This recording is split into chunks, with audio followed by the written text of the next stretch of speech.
I found my own name on a mortgage I never signed, and my mother was the one cashing the rent checks. That was the moment I learned something nobody tells you growing up. The people who say family first are often the first to put themselves ahead of you. The house wasn't in my parents' name. It was mine, and I had never even seen it. My name is Jordan Blake. I'm 29 years old, living in Chicago now.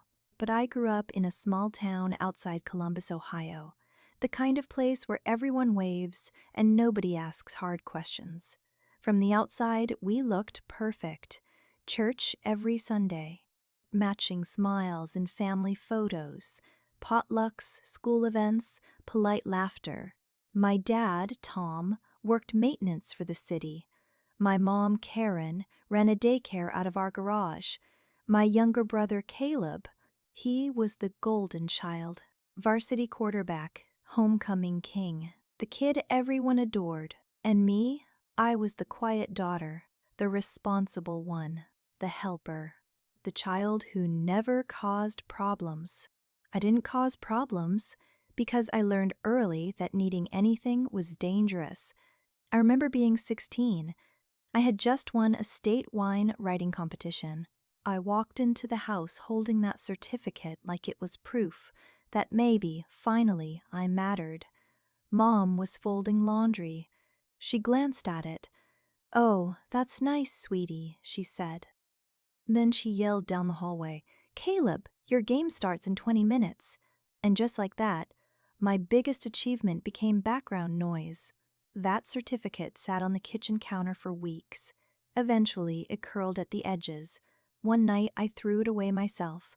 I told myself it didn't hurt. I told myself I was being mature. I wasn't mature. I was being erased in real time. When my college acceptance letter arrived, full scholarship to Michigan, I truly believed things would change. I believed success would finally earn their pride. Dad read the letter and said, "Don't forget where you came from."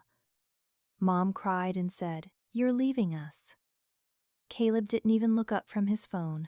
Not congratulations. Not "we're proud of you." Just guilt. Always guilty. I packed my car with 2 suitcases, a box of books, and a heart heavy with emotions that were never mine to carry. I cried the entire 4-hour drive, not because I was sad to leave, because I had spent 18 years trying to be seen and nobody ever really looked. Leaving didn't break me. It was the first breath I had taken in years. College was hard. Late shifts at a coffee shop, studying in library corners, living on ramen and cheap cereal. But it was mine. For the first time in my life, the professors remembered my name. Friends invited me to places. People noticed my effort without me having to beg for attention.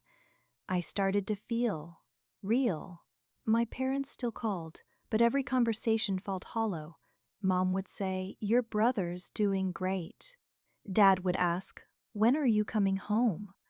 Whenever I mentioned something I was proud of, they'd say, "That's nice, honey," and change the subject. So I stopped sharing. I didn't grow distant. I just stopped performing for an audience that never clapped. During sophomore year, I tried renting an apartment off campus. The landlord ran my credit, then frowned. "There's some activity here that looks unusual." I laughed nervously. "Must be a mistake." He shrugged. "Happens sometimes." I signed the lease and forgot about it. That wasn't a mistake. That was the first warning I ignored. After graduation, I moved to Chicago for a marketing job. Tiny studio apartment, 1 credit card, carefully tracked expenses. My life wasn't glamorous, but it was stable. It was peaceful. I was proud of being responsible. Then, one random Tuesday morning at 8:14 a.m., my phone rang. Unknown number. I ignored it. It rang again and again. Finally, I answered. A calm voice said, "Hi, this is Darlene from Lakeside Property Management. I'm calling about the mortgage on 112 Maple Crest Lane. You're 2 months past due." I actually laughed. "I think you have the wrong person. I don't own a house." There was a pause. Then she said, "The account is under Jordan Blake. Social Security number ending in 427. My stomach dropped. She wasn't scamming me. She was reading my life back to me.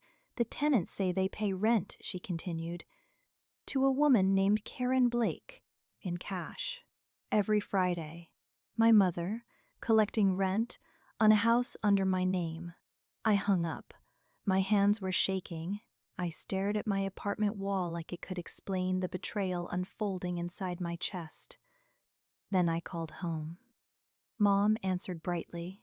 "Hey, baby." "Mom," I said slowly, "do you have a property on Maple Crest Lane?" Silence. Long. Heavy. Then a nervous laugh. "Oh, that. Don't worry about it, honey. It's just family stuff." Family stuff was code for something much darker. It meant we used your identity and didn't think you'd ever find out. "Why is it in my name?" I asked. "Because it was easier," she replied, like she was explaining a grocery list. "Your credit is clean. You're responsible. We needed help. I didn't sign anything."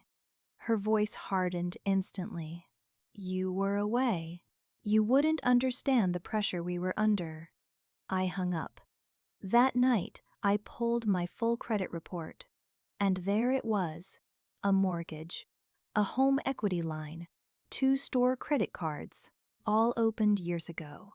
Missed payments, late fees, interest piling up, my name drowned quietly while I worked overtime just to stay afloat. The worst part wasn't the debt, it was realizing this wasn't accidental. It was planned. The next morning, I drove to Ohio. No warning. No phone call. No time for rehearsed excuses. Mom opened the door smiling too wide. "Jordan." "What a surprise." Dad stood behind her, jaw tight. I walked straight into the kitchen, sat at the table, "Show me the papers." Mom's smile cracked. She returned with a manila folder. Inside were documents. My name, my social security number, my signature. It wasn't mine. Someone had practiced it. Carefully. Repeatedly. My handwriting had been studied like a forgery skill. "You faked my signature," I said. Dad leaned forward. "We did what we had to do. You committed fraud." Mom snapped. "Don't use ugly words in this house."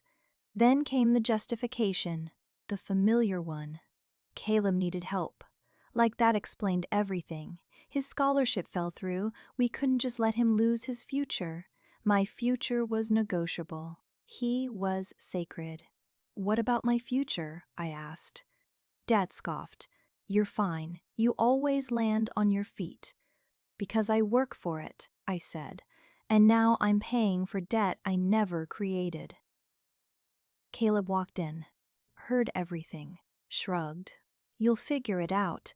Like my pain was predictable. Like my silence was guaranteed. They didn't just steal my identity. They stole my right to be angry. I'm filing a police report." Dad's face went pale. "You'll destroy this family." Mom grabbed my arm. "Baby, please, think about us." I pulled away. "I spent my whole life thinking about you." My voice is shaking now. For once I'm thinking about me. I left, with copies, with proof, with the final illusion shattered. I wasn't leaving my family. I was leaving the version of me they needed. An attorney named Mariah Chen reviewed everything. "This is identity theft." "They're my parents," I whispered. "I know," she said gently. "And it still counts. We filed, we disputed, we reported. The backlash came fast. Relatives calling me selfish, strangers telling me family forgives. The old guilt tried crawling back. Then my English teacher sent one message: 'I believe you. Protect yourself. Sometimes the family you need is the one that chooses you.' Months later, settlement, restitution, probation, no apology, no reunion, just consequences. I accepted, not because they deserve mercy, because I deserve my name back. Forgiveness wasn't the goal, freedom was. When my credit was finally cleared, my score jumped. My chest felt lighter. My world felt quieter. On move-in day in my new apartment, I stood alone in the empty living room and cried. Not from sadness, from relief. Closure doesn't always feel like winning. Sometimes it just feels like waking up. Now my life is peaceful, smaller, honest, and on my refrigerator I keep a sticky note I wrote to myself. You are allowed to protect your peace. If you're the quiet one in your family, hear this carefully. You are not too much. You were just surrounded by people who offered too little. The moment you stop begging for crumbs is the moment you start building your own table. And if you stayed until the end, subscribe, because the next story gets even more real. XCA.